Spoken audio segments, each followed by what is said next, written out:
Amém? Jonas 3, versículo 4. Diz assim: Jonas entrou na cidade, caminhou por ela por um dia inteiro, pregando: eis que daqui a 40 dias Nínive será destruída. Então os ninivitas creram em Deus. Olha o verso 5. Então os ninivitas creram em Deus. Quando se crê em Deus, o que é que faz? Combinaram um jejum geral. Hoje a gente entrega o jejum e a campanha de oração. Combinaram um jejum geral. E todo o povo, dos mais importantes e ricos aos mais simples e pobres, se vestiram com uma roupa feita de pano, grosseiro, a fim de demonstrar publicamente que reconheciam seus pecados e estavam arrependidos. Olha o verso 6. Quando o rei de Nínive tomou conhecimento da pregação e de tudo que ocorria na cidade, ele se levantou do trono, tirou o manto real, vestiu-se também de pano de saco e sentou-se sobre cinzas. E então proclamou em Nínive: eis que por decreto do rei e de seus nobres fica proibido a todo homem ou animal, bois ou ovelhas, provar de qualquer alimento. Portanto, não haverá de comer e nem beber nada.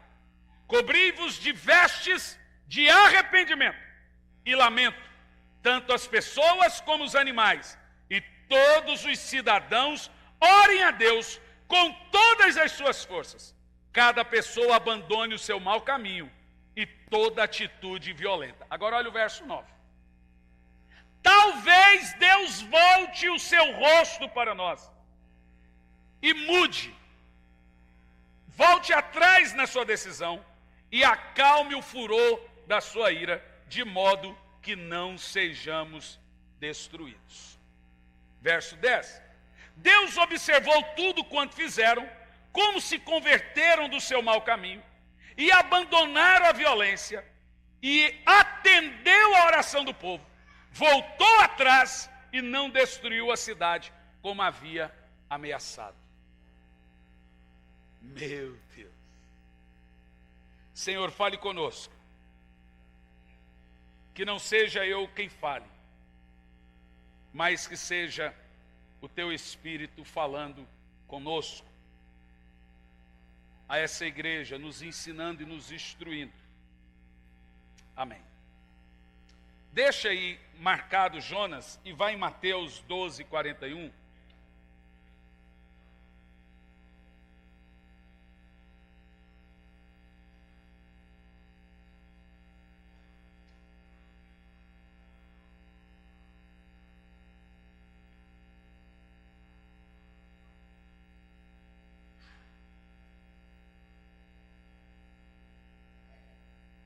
E veja o que diz.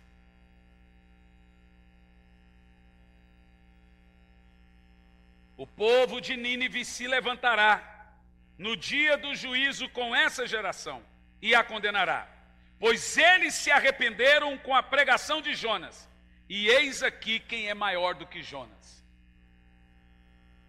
Irmãos queridos, a mensagem de arrependimento é a principal pregação evangélica. A Bíblia diz que você tem que se arrepender e crer. A Bíblia diz, Jesus diz que sem arrependimento todos perecem.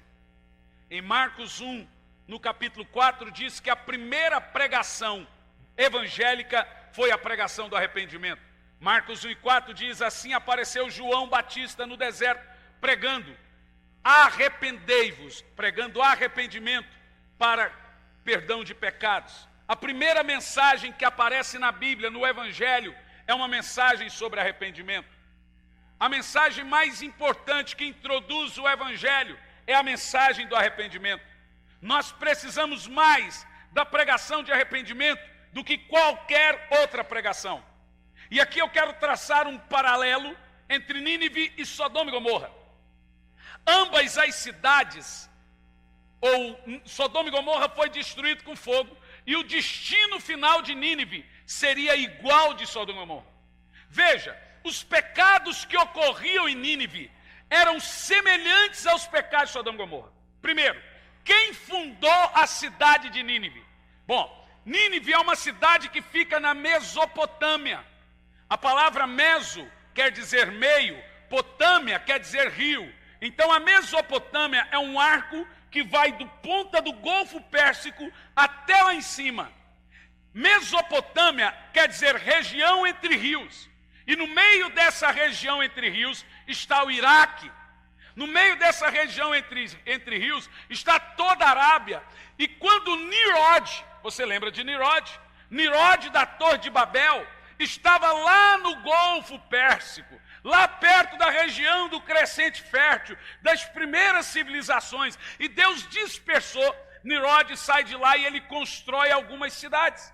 Uma das cidades que Nimrod funda e constrói é a cidade de Nínive. Nínive, então, era uma das cidades mais antigas da época. Mais antiga, inclusive, que Sodoma e Gomorra. Nínive, ela, assim como Sodoma e Gomorra, era uma cidade extremamente violenta. Eles matavam e comiam as pessoas. Haviam estupros públicos. O homossexualismo, ou sexo com pessoas do mesmo sexo, era comum. Jonas não queria ir para Nínive, porque Jonas tinha uma história muito triste com Nínive. As irmãs de Jonas foram estupradas em Nínive e assassinadas, e os pais de Jonas foram crucificados em árvores. E agora Deus vem a Jonas e oferece a ele uma oportunidade de restaurar o interior dele e a cidade de Nínive. Então Deus chega em Jonas e disse: você vai para Nínive. Jonas entra em crise. Como é que é? Aquela cidade violenta, aquela cidade perversa, com nível de pecado jamais visto. Jonas, então, ele tenta fugir. Vocês conhecem a história. Ele é jogado de um barco, ele é jogado na boca de um grande peixe. Esse peixe vomita ele na praia de Nínive. E mesmo agora, ele estando na praia de Nínive, mesmo assim ele se esconde. Um anjo aparece e fala: ei, covarde, o que você está fazendo aí? Levanta e vai pregar. E mesmo a contragosto, o profeta Jonas é enviado para pregar uma pregação. Bom, veja bem. Existem duas definições para o termo pregar ou o termo proclamar. Um é querigma e o outro é querúcio. Querigma quer dizer boas novas. Querúcio quer dizer dar satisfação. Uma mensagem de juízo, normalmente, é uma mensagem de satisfação, uma mensagem de querúcio. Quando a Bíblia diz que Jonas se levantou e começou a proclamar em Nínive, ele estava pregando um querúcio. E a mensagem de Jonas era: em 40 dias vocês vão morrer. E ele ainda citava exemplos. Ele dizia: vai ser destruição total. Provavelmente, os mesmos 2 anjos que chegaram em Sodoma iriam à cidade de Nínive e destruir Nínive com fogo, assim como foi destruído Sodoma e Gomorra.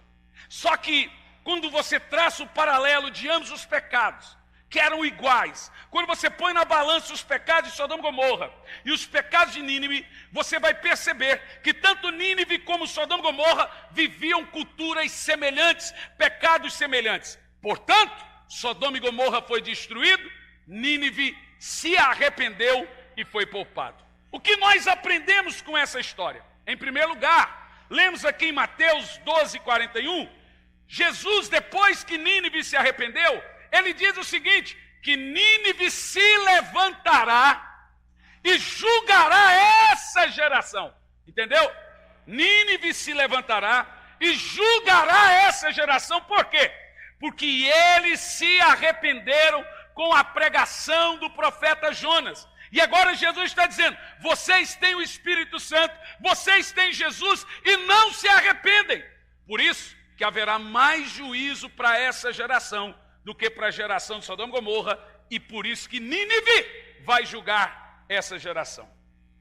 Existem algumas características aqui no arrependimento de Nínive. Primeira característica: não tinha evangelho, não tinha atividades do Espírito Santo, como não teve em Sodoma e Gomorra. Uma outra característica que encontramos em Nínive, que lá teve um pregador. Em Sodoma e Gomorra também teve um pregador que se recusou a pregar, por nome Ló. Nínive teve Jonas. Em Sodoma e Gomorra nós tivemos um profeta calado. Eu costumo dizer que uma geração inteira morre quando o profeta é mudo e não vê. Profetas calados são profetas assassinos de gerações. Quando um pastor, quando um evangelista, quando um pregador se cala para a frieza espiritual de uma nação, para a frieza espiritual de um povo, para a frieza espiritual de uma igreja, ou para os pecados de uma igreja, ele está condenando essa igreja à morte eterna. Nós estamos vivendo dias, uma geração terrível de profetas calados, profetas mudos, comprometidos com a ideologia denominacional, profetas que amam seus cargos, profetas que amam seus nomes, amam seus status, que não são perigosos para o diabo, que estão mais preocupados em ter o elogio das pessoas do que ganhar a alma delas. E essa geração está indo a uma condenação eterna. Nós somos a pior geração de cristãos que já pisou no mundo. Nós somos a geração mais fria de cristãos que já pisou no mundo. Em nenhuma outra geração houve tanto acúmulo de pecado e frieza. Em nenhuma outra geração houve tanto desvio, tanto escândalo.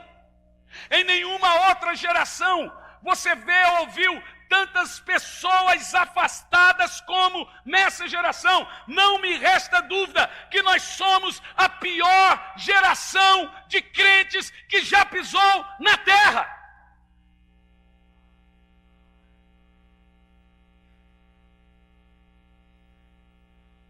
Olha para mim. Essa geração hoje, ela está completamente fria, secular. Ela está conseguindo ajeitar a sua vida sem Deus. Eles conseguem ficar dias, meses e anos sem se apresentar diante de Deus e não sentem culpa por isso.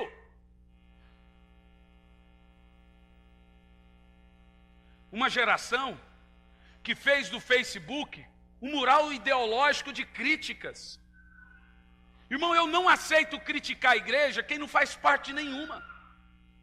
Eu vou dizer de novo. Eu não aceito falar da igreja quem não faz parte de nenhuma. Arrume uma igreja, congregue nela e depois aponte os erros e acertos dela. É muito fácil você ficar em casa, ouvindo mensagem no YouTube, vendo o pregador e decidindo qual que você gosta mais e depois apontar as suas críticas no mural do castelo, como diz Augusto Nicodemos, castelo dos covardes que são as redes sociais. É onde os crentes covardes estão atacando uns aos outros atrás do anonimato, não conseguem congregar, não conseguem orar e preferem atacar a noiva de Cristo. Se você não tem solução, não aponte o resto. Essa semana, o Brasil está estapefado com um camarada na televisão, amaldiçoando alguém publicamente. Vocês viram isso? Quem viu isso? E ele olha, ele aponta e diz: se eu sou profeta, você não vai andar nunca mais, para aprender a respeitar profeta. Nós já tivemos um assim na nossa igreja, que dizia que ele orava e pessoas morriam, passavam mal. Eu mandei parar. Agora veja bem, quando você pega um negócio desse, presta atenção, isso não é evangelho. Isso não é pregação do Evangelho. Você não pode pegar a noiva de Cristo, colocar ela em comparação com algumas loucuras que você está vendo na televisão.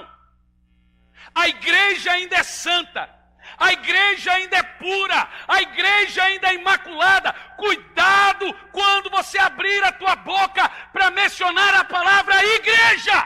Você está falando da noiva do Cordeiro. Não fale da esposa de Cristo. Dê nome aos bois.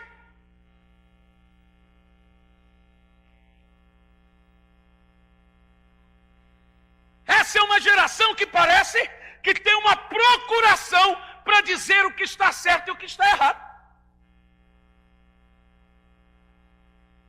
Eu estou assustado, irmãos. Eu estou simplesmente assustado com uma série de questões, até mesmo na nossa igreja, a frieza das pessoas, a distância, o distanciamento dela e a socialização do Evangelho. Você sabe o que é socialização do Evangelho? É o Evangelho se tornar legal, bacana, é o Evangelho se tornar fiche, se tornar irado, se tornar da moda. Nós estamos vendo uma socialização que aconteceu na Inglaterra, aconteceu nos Estados Unidos e agora está acontecendo no Brasil. A socialização do cristianismo. O cristianismo se tornar uma religião social, um ajuntamento de pessoas, onde você veste sua melhor roupa, vai para o culto e na segunda-feira continua o mesmo cristianismo medíocre de sempre. A Bíblia diz, e ela fala do tipo de crente que ouve, mas não chega ao conhecimento. Ou seja, ouve, mas não muda. Sabem que tem que orar, mas não oram. Sabem que não pode murmurar, mas murmuram. Sabem que não pode falar mal de um outro irmão, porque Jesus fala, olhe primeiro a trave que está no olho teu, para depois apontar o defeito do irmão, mas continua vendo primeiro a trave que está no olho das pessoas. É muito fácil sair da igreja quando se vê defeito e quando não vê defeito em você, como se você não tivesse defeito. Quando é que você tem que sair de uma igreja? Quando ela está cheia de pecado, quando o evangelho não é mais pregado lá, quando o Espírito Santo não está lá mais.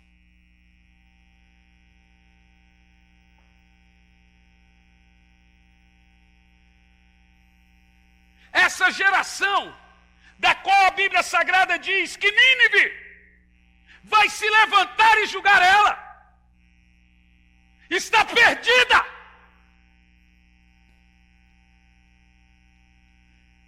Boa parte das nossas mensagens, eu incluo e não excluo, não posso passar a ideia de exclusivista. Então, boa parte das pregações evangélicas que se vê hoje, boa parte delas colocam mais pessoas no inferno do que no céu, ensinam mais elas desejarem a terra, as coisas desse mundo, do que se preparar para o retorno do Senhor, do que se arrepender dos seus pecados, olhar no espelho e se ver como Deus está te vendo, rapaz. Uma geração de crentes que não pagam suas contas, que devem e não pagam, mas devem. Tem duas maneiras de você dever. Por exemplo, num feriadão como esse, quem deve não pode viajar não, gente. Pega mal para quem você deve. O cara deve, mas viaja. Eu acho isso um absurdo. Aí quem você está vendo, mas peraí, ele me deve, se ele me pagasse, é o dinheiro que ele pôs gasolina no carro. Você está entendendo o que eu estou falando? Gente, isso é a gota d'água para um cristão. Isso é um absurdo. Uma geração de crentes que dão mau testemunho no seu bar, no seu bairro, no seu bairro, dá mau testemunho na sua casa, Irmão, já teve vizinhos que me chamaram para conversar e disse: é pastor dessa família que mora. Eu sou. Pois bem, pastor, eles quebram o pau aqui. Eu estou te chamando porque eu estou preocupado que os filhos ficam gritando e eles quase se matam. É claro que eu não vou falar quem é. Aí agora, esse mesmo casal que quebra o pau, quis pôr uma célula lá para convidar os vizinhos. Falei: não vai pôr mesmo. Uma geração de filhos que não respeitam seus pais, são boca dura. Que zombam quando o pai fala uma palavra errada. Uma geração de cães. Cão era o filho de Noé que riu do pai. Essa geração é de filhos que riem e zombam dos seus pais. Te coloca no teu lugar, rapaz.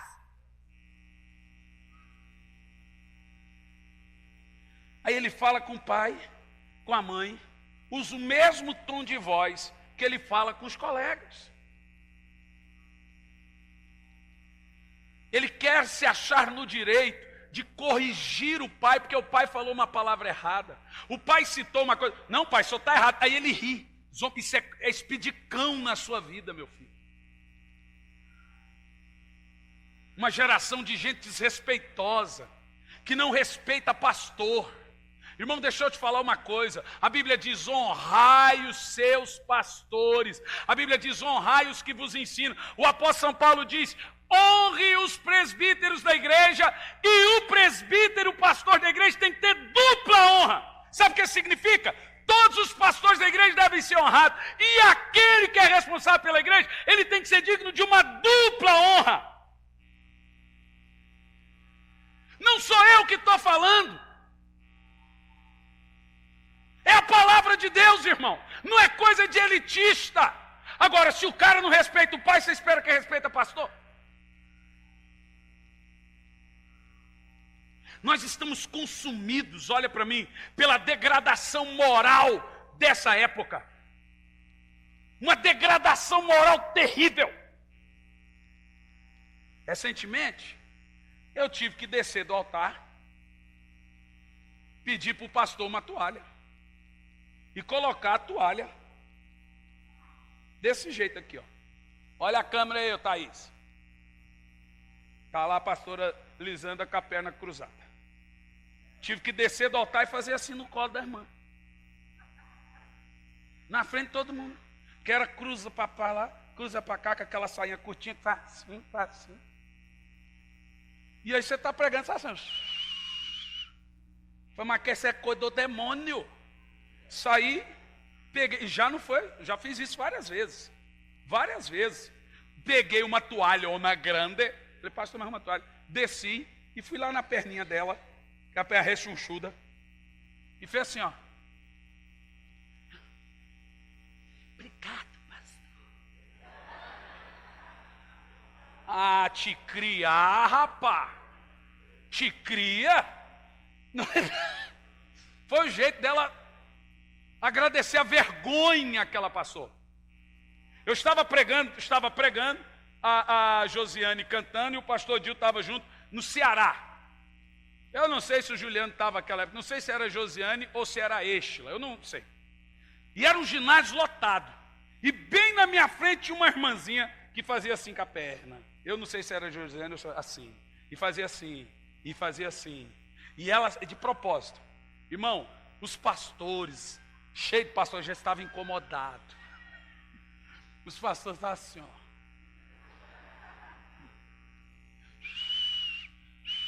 Irmão, peguei o microfone e falei: ah, Senhor, tenha misericórdia. Falei: irmã, você que está aí de frente para mim, mostrando as carcinhas, por favor, tira seu blaze e coloca na sua perna. Aí os pastores: sim, pastor, foi sim.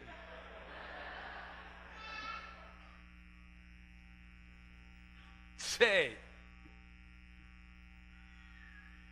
Irmãos, nós estamos vivendo situações que você não tem noção.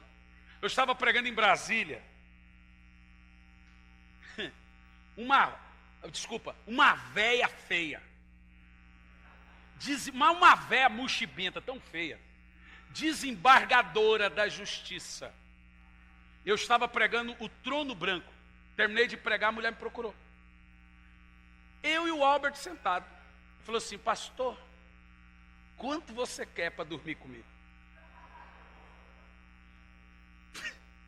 Fala o preço. E ela séria. Ela falou assim: 50 mil? 100 mil? Eu olhei para a cara dela e falei assim: minha senhora, eu não sei se a senhora está me testando, ou se a senhora está falando sério. Não, pastor, estou falando sério. E quando você falava do trono branco, eu só imaginava você. Eu até hoje acredito que ela estava me testando. Do tipo assim: eu vou provar que todo mundo tem preço, que não tem pastor sério. Eu quero acreditar nisso. Uma juíza, desembargadora. Irmão, se eu passar o dia aqui, nós temos lá no nosso escritório uma pilha que chega a dar dessa altura de cheques sem fundo, de irmãos de igreja que compram material e até hoje não pagaram. Isso há 10 anos.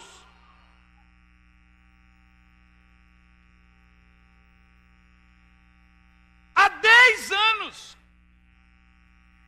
Irmão, dever não é pecado. Fugir da dívida é. Mudar o telefone. Paga, irmão. Fala: eu posso te dar tanto por mês. Mas essas coisas não podem acontecer na igreja de Cristo, irmão. A Bíblia diz que é por causa de gente assim que o nome do Senhor é blasfemado entre os gentios, por causa de gente sem caráter, de crente que mente. Meu Deus! Será que você não consegue ser autêntico?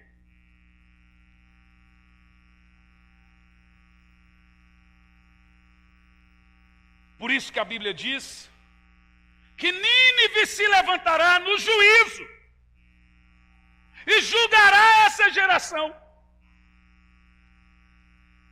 Então agora, vamos traçar aqui o mapa de Nínive. O que fez Deus reverter o quadro de Nínive? Olha para mim aqui, irmãos. É só eu? Ou mais alguém acredita que nós somos a geração do retorno do Senhor? Se nós somos a geração do retorno do Senhor, teremos que ser a geração que se arrepende. Então veja bem, preste atenção. Em primeiro lugar, os convites ao arrependimento em Nínive não foram muitos. Muitos incrédulos hoje em dia têm sido advertidos e convidados vezes sem conta, todavia permanecem impenitentes, duros. Você prega, mas tem gente que continua a insistir nos mesmos erros. Nínive não teve muitos convites ao arrependimento e ainda assim se arrependeram. Uma observação importante, preste atenção. Nínive não tinha privilégios. Nínive estava nas trevas do paganismo, assim como Sodoma e Gomorra. Nínive ouviu apenas um profeta, e não foi dos grandes e dos mais afetuosos. Jonas era da escola de Elias. Ele aprendeu com Elias a grosseria da pregação. Você conhece alguém assim? Você já ouviu algum pregador da escola de Elias e de João Batista? Então, Nínive, ele não era esse profeta amoroso. Esse profeta que conheceu o evangelho do amor. Ele era a grosseria encarnada. Ele queria ver o circo pegar fogo. Nínive ouviu apenas aquele profeta, um sermão monótono de uma frase. Olha o sermão de Jonas. Ele ficou pregando isso sempre. Em 40 dias vocês vão morrer. Em 40 dias vocês vão morrer. Vai cair fogo, vocês vão morrer, vocês vão morrer. Porque ele queria vingança. Essa foi a mensagem do profeta Jonas, que era um profeta da escola de Elias. Nínive não ouviu nenhuma palavra de boas novas. Nunca um pregador chegou em Nínive dizendo que Deus a ama, que Deus perdoa se você se arrepender. A mensagem foi só dura. Eles ouviram um trovão da lei e nada mais. Eles não ouviram mais nada, eles apenas ouviram obediência ao ouvido. No entanto, foi imediata, universal e aceitável a maneira que eles se voltam para Deus. O que não aconteceu em Sodoma e Gomorra, geração semelhante à nossa. Vai ouvindo. Segundo, a mensagem do profeta não foi encorajadora. Ele não proclamou nenhuma promessa e nenhum perdão. Jonas nem mesmo mencionou o arrependimento. Se vocês se arrependerem, Deus volta atrás. Não houve isso não. Ele apenas liberou a sentença. Vocês vão morrer. Ele não ofereceu esperança para Nínive. Ele só disse que o juízo viria. Ele predisse ruína esmagadora e final. Nínive será destruída, isto é, Deus irá trazer o juízo como trouxe em Sodoma e Gomorra. Essa foi a mensagem de Jonas. A mensagem de Jonas começou e terminou com ameaça. Esse, literalmente, era um pregador do caos. E Jonas ainda foi mais longe. Ele mencionou uma data que se aproximava agora de uma forma veloz. Ele disse, em 40 dias, ninguém aqui estará vivo. Você já imaginou? Você para pensar. O cara entra aqui e fala assim, ó capada, você que tem planos, sonhos, você que pensa em casar, você aí que vai jogar na Europa, ô Forgadinho, vocês aí, ó, presta atenção, em 40 dias vocês vão morrer. Mas como assim? E ó, ele falava e já vazou, acabou. Ele deu o recado e sumiu dali. Essa foi a mensagem de Jonas. Ele mencionou o juízo e a data para o juízo. Em 40 dias Nínive será destruída.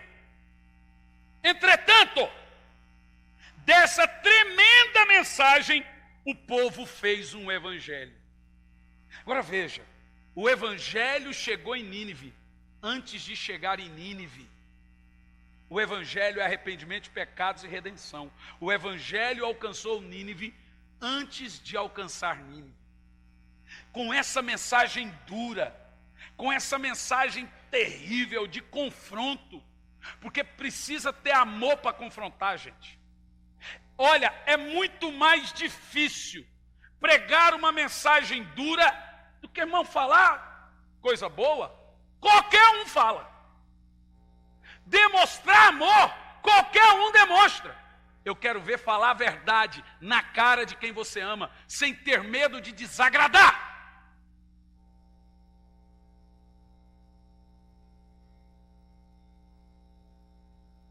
Tem gente aqui nessa noite que se não mudar de vida, uau, aqui é a veia, agora é o Senhor, da parte de Deus, se não mudar de vida, vai morrer esse ano. Assim diz o Senhor. Nós vamos ver velórios aqui esse ano de irmãos conhecidos porque não querem mudar a sua vida. Muda de vida. Deus está sendo amoroso, tolerante e está trazendo uma mensagem de arrependimento. A porta é estreita, mas ainda está aberta. Meu querido, muda de vida. Abandone o adultério, abandone a pornografia, abandone a mentira, abandone o engano. Deus vai acabar com você, para você não acabar com a sua casa.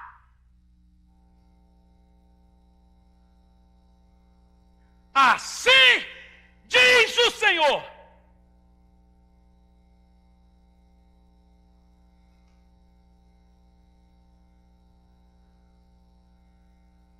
Santificai-vos para encontrar com o Senhor teu Deus. É hora da igreja se preparar. É hora da igreja se consagrar. Porque está vindo dias difíceis. Muda seu jeito de ser marido. Muda seu jeito de ser esposa. Para de mentir.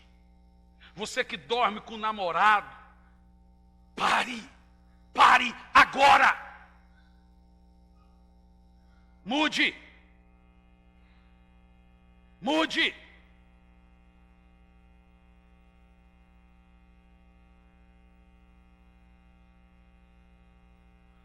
Dessa terrível mensagem de Jonas, o povo fez um evangelho e agiu de acordo com ele, a ponto de achar livramento, enquanto há muitos de nós vivendo a mais rica e segura promessa de Deus, temos rompido com a palavra da verdade, temos brincado com o evangelho, temos brincado de igreja, temos brincado de cristianismo. Peca, só pedir perdão que o Senhor perdoa. Isso é brincadeira, irmão.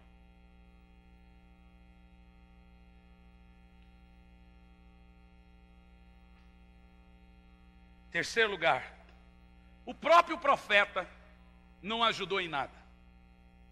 Jonas não era um pastor amável, não era um pastor terno, ansioso por achar a ovelha perdida. Primeiro, Jonas não gostava do ministério no qual ele estava engajado. Não se esqueça que Jonas estava pregando ali obrigado.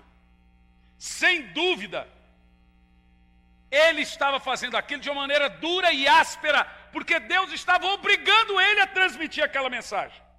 Segundo, Jonas não proferiu nenhuma palavra de amor simpático, pois ele não tinha palavra assim para dar. Você não dá o que você não tem.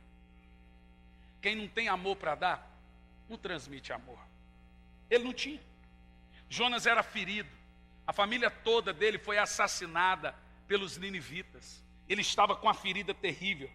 A palavra dele, quando Deus disse, diga isso, ele ficou feliz, porque agora ele poderia ver que Deus também iria fazer justiça pelo que a família dele passou. Ele era da escola de Elias e desconheceu o amor que ardia no coração de Jesus. Terceiro, Jonas não fez nenhuma oração de amor e compaixão. No entanto, os ninivitas obedeceram a sua voz e obtiveram misericórdia por darem ouvidos à advertência. Isso, irmãos, nos mostra uma coisa.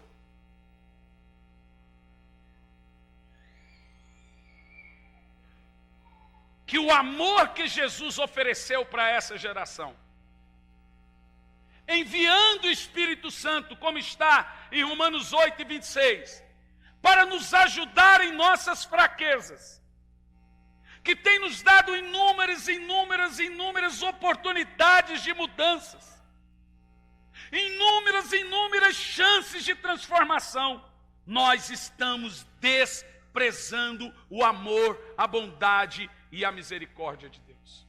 Você parou para pensar nisso? Que há muitos de nós que estamos desprezando o amor, a bondade e a misericórdia de Deus. Por isso que a Bíblia diz que haverá mais rigor para nós do que para Sodoma e Gomorra. Em quarto lugar, a esperança que eles podiam ter era quase zero. Deus liberou uma sentença. Deus voltar atrás era quase nulo. Seria quase impossível de ter esperança naquela mensagem de Jonas. E eles conseguiram. Não era mais um quem sabe. Eles não tinham convicção do caráter de Deus, eles não conheciam Deus, e não foi Jonas que apresentou Deus para eles. Eles tinham o exemplo da destruição de Sodoma e Gomorra. Eles não sabiam nada sobre a expiação da cruz, porque a cruz não tinha vindo ainda. Então nós temos algumas perguntas a fazer para essa geração hoje, que serve para você aqui, essa igreja amada que eu conheço, que eu amo tanto, e aquelas milhares de pessoas que nos assistem pela internet, como vocês sabem, são muitas milhares de pessoas. Tenho aqui algumas perguntas para fazer. Primeira, os ninivitas não tinham nenhuma esperança, e se arrependeram. Nossa geração é recheada de esperança. Por quê? Vai ali, filho.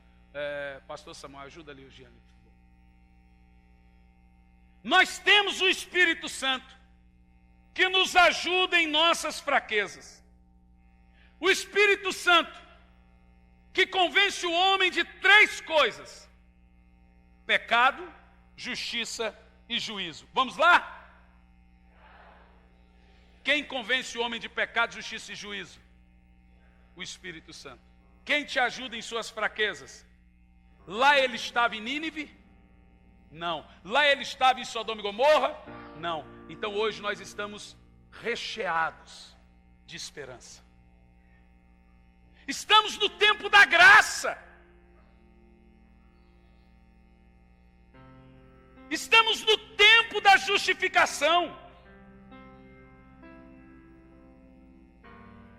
Temos a expiação pelo sangue de Jesus. Estamos cheios de uma esperança chamada Jesus. Não é um profeta, é o próprio Cordeiro de Deus que tira o pecado do mundo, que está aqui hoje, através do Espírito Santo. Temos o Evangelho hoje. E mesmo assim, não nos curvamos, não nos arrependemos. Estamos crucificando de novo o Filho de Deus. Deus, antes de ferir, Ele adverte. Deus não adverte para fazer, Deus adverte para que Ele possa reverter. A palavra que o Senhor trouxe aqui não é uma sentença. Ela disse: arrependa-te ou morre, muda de vida ou pereça. O que nós aprendemos com o arrependimento dos ninivitas? Olha a palavra que Jonas liberou em Nínive. Ainda em 40 dias, Nínive será destruída. E mesmo assim, quando nos humilhamos perante o Senhor, Ele aplaca o seu juízo. Aleluia. Olha o que o rei de Nínive fez. Quando o rei de Nínive tomou conhecimento da pregação, ele não conhecia Jonas. Saul, quando foi confrontado, matou todos os sacerdotes e conhecia Deus. O rei de Nínive, quando foi confrontado, ele tomou conhecimento da pregação e de tudo que estava ocorrendo na cidade. Levantou-se do trono, tirou seu manto caríssimo e vestiu-se também de pano e saco, e sentou-se em cinzas e clamou por misericórdia. Irmão, Deus não quer destruir sua casa, Deus não quer destruir sua família, Deus não quer destruir sua vida. Ele quer mostrar amor, bondade e misericórdia, mas Ele não vai permitir que você continue no erro, no engano, propositadamente, e ainda assim tentando agradar a Ele.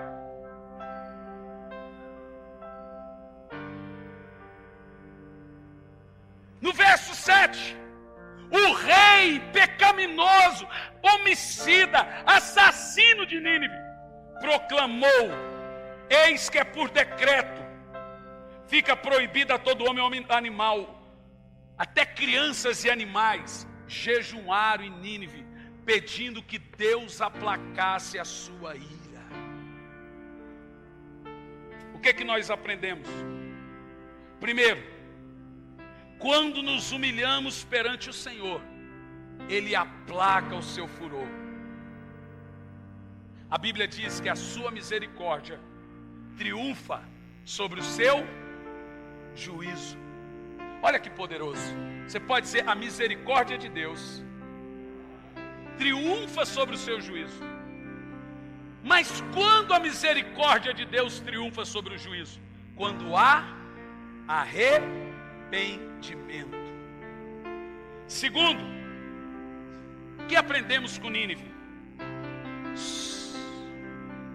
Deus traz a mensagem de juízo para que haja transformação. Olha para mim, presta atenção.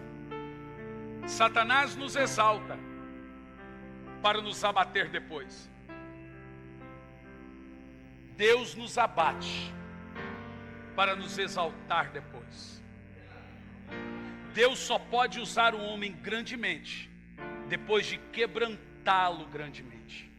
John Piper diz que Deus ofende a mente do homem para alcançar o coração do homem. Essa mensagem está ofendendo o seu ego, está ofendendo sua natureza, está ofendendo a sua carne, está ferindo os seus pecados. Sabe por que isso acontece? Porque Deus quer te exaltar, porque Deus quer mudar todo o seu padrão de vida. Em terceiro lugar, o que aprendemos com a mensagem de Nínive? Jesus era bondoso, amoroso, meigo, fala mansa, e sua geração não se arrependeu. Olha lá, Jonas era cruel, grosseiro e bruto, e ninguém crucificou ele. Jesus era meigo, bondoso, amoroso, e todo mundo rejeitou ele.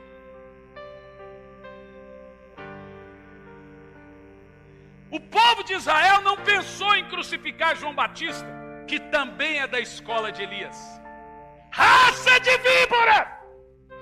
Ó, a pregação de João Batista. Cambada de cobra! Quem vos induziu a fugir da ira vindoura? A mesma mensagem de Jonas, a mesma mensagem de Elias. E ninguém pensou em crucificar João Batista. Agora vem Jesus, o Cordeiro manso e imaculado, o Cordeiro de Deus que tira o pecado do mundo. Todo mundo disse: crucifique-o e solte Barrabás. O Filho de Deus foi rejeitado com a sua mensagem de amor, misericórdia e graça. Deixa eu te falar uma coisa, você que está me assistindo, você que está aqui agora, essa mensagem de graça barata, essa mensagem só de amor, sem confronto aos pecados que estão pregando por aí, não vai salvar ninguém.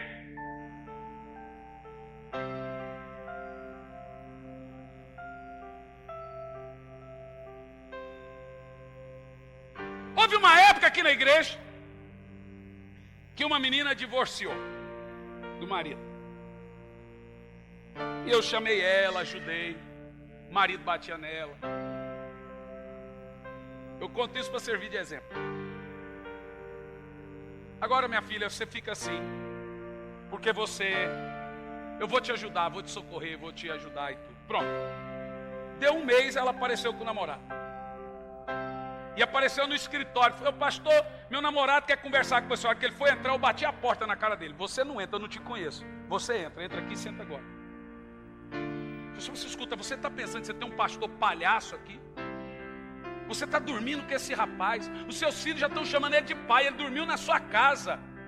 Falei: minha filha, arruma outro pastor para você. Você está querendo me manipular. Você não quer mudança. Você quer que eu aceite a sua conduta de vida.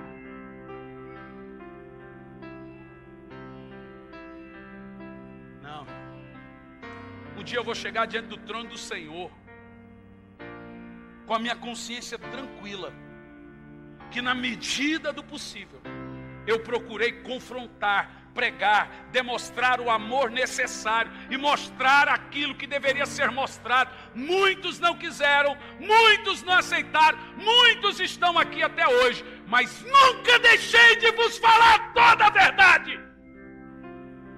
Desse pecado eu não serei julgado. Nunca aceitei ninguém aqui com seu pecado, tentando manipular pastor por causa do seu dízimo. Como uma vez estava envolvido com uma mulher casada aqui e dava um dízimo de 5, 6 mil reais. Ele disse: mas o meu dízimo é o maior da igreja. Eu falei: morra, coma seu dinheiro. Eu quero você, não seu dinheiro. Ou você muda de vida ou você suma daqui. Irmão, teve um que chegou para o pastor Samuel, a pastora Miriam, falou: pastor, esse aqui é meu amigo, ele é gay. E eu e ele temos um caso. E a gente gosta da igreja, não estou exagerando não. Nem foi comigo, porque essa é comigo. Mas a gente gosta da igreja, a gente quer saber se a gente pode ficar assim. Ele é gay, mas a gente também tem assim uns rolinhos. E o meu marido não tem ciúme, porque sabe que ele é gay. Foi mais ou menos isso, né, pastor Samuel? Pastor Samuel veio me falar, falei: rapaz, fala do seu jeito. Porque se eu falar do meu, você é processado aí. Eu nem sei o que ele falou, não apareceram mais.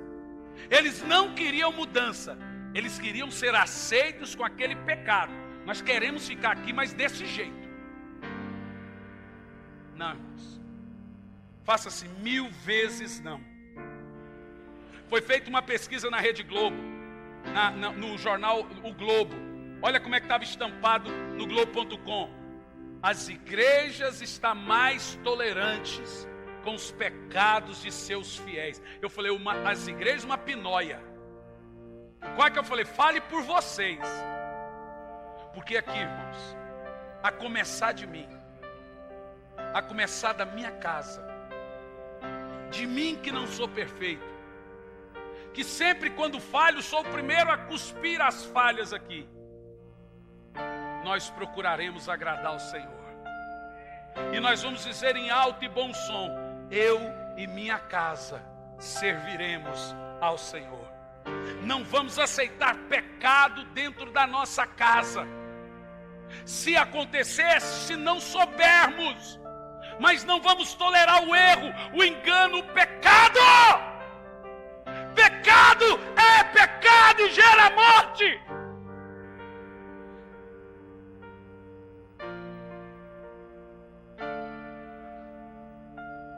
Igreja,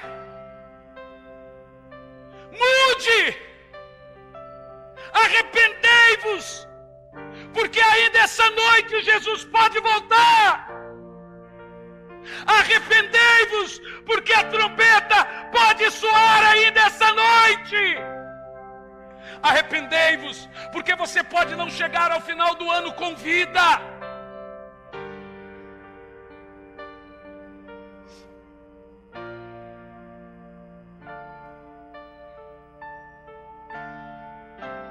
Ainda há tempo. Nossa geração tem a mensagem da cruz. Nossa geração tem a expiação. Nossa geração tem o Espírito Santo. Nossa geração tem, só no Brasil, mais de 60 tipos de Bíblia. Bíblia da mulher, Bíblia do evangelismo, Bíblia do jovem, Bíblia. E ainda assim, somos a pior geração de todos os tempos. Somos piores que Sodoma e Gomorra. Somos piores que os ninivitas. E seremos julgados pelos ninivitas. Por quê? Porque essa geração é desobediente, é arrogante, presunçosa, prepotente. Eles ouvem, mas não mudam. Eles ouvem, mas não chegam ao conhecimento. O Senhor nessa noite está bradando.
Aqui, a partir desse altar.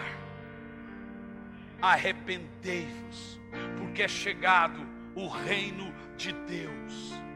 Arrependei-vos, porque um grande avivamento está vindo em nossa direção.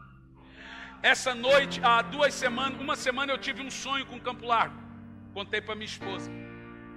Campo Largo inteiro era um banhado de lama. Lama que você pisava e afundava. Lama preta. Isso representa pecado, corrupção, tudo que é nojeira. Mas, irmãos, eu vi todos vocês entrando no rio. Embaixo do rio era lama, mas a água que vocês nadavam era pura e cristalina. Eu vi o Leco nadando, eu vi o Pérez, eu vi todo de um por um, eu posso citar. Eu acordei e disse para minha esposa, eu vi a nossa igreja nadando em águas cristalinas, mesmo em uma cidade barrenta. Olhem para mim. O Senhor está soprando algo em nossa direção. Eu não sei o que é, mas vocês se lembram que tivemos um sonho de uma onda muito grande que atingia a igreja.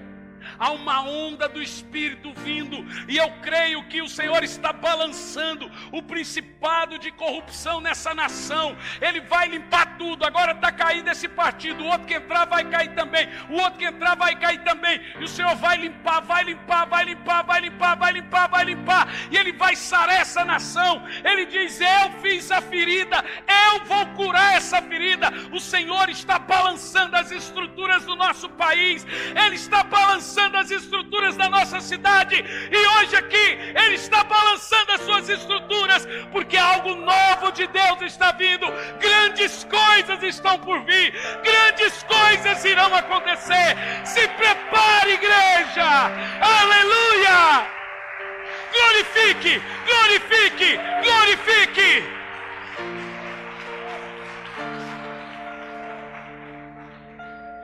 E aqui eu termino. O que devemos concluir? Devemos clamar ao Senhor. O seu juízo está vindo. Pedro disse que o juízo começa pela casa de Deus, por nós. E se primeiro começa por nós, aonde irá se esconder o ímpio? Olha para mim. O juízo do Senhor está vindo mais rápido do que você possa imaginar. Quantos ministros de Deus estão alertando isso hoje na televisão? Quantos estão alertando isso hoje na internet? Eu orei muito essa semana, porque a Anatel ameaçou tirar a internet ilimitada do povo brasileiro. E você sabe que nossas mensagens via internet, e ela alcança milhões. Eu falei, meu Deus, as pessoas vão parar de assistir as mensagens. E a gente orando. Por exemplo, o Instituto Teológico de Sabedoria e Graça será online. De alguma maneira Deus reverteu a situação. Eu creio que é de Deus, viu? Porque o Evangelho, através da internet, está alcançando situações tremendas. E aí reverteu a situação. Aonde estão os pregadores da verdade hoje? Olha para mim, todos vocês, pais e mães de família, seja profeta no seu lar,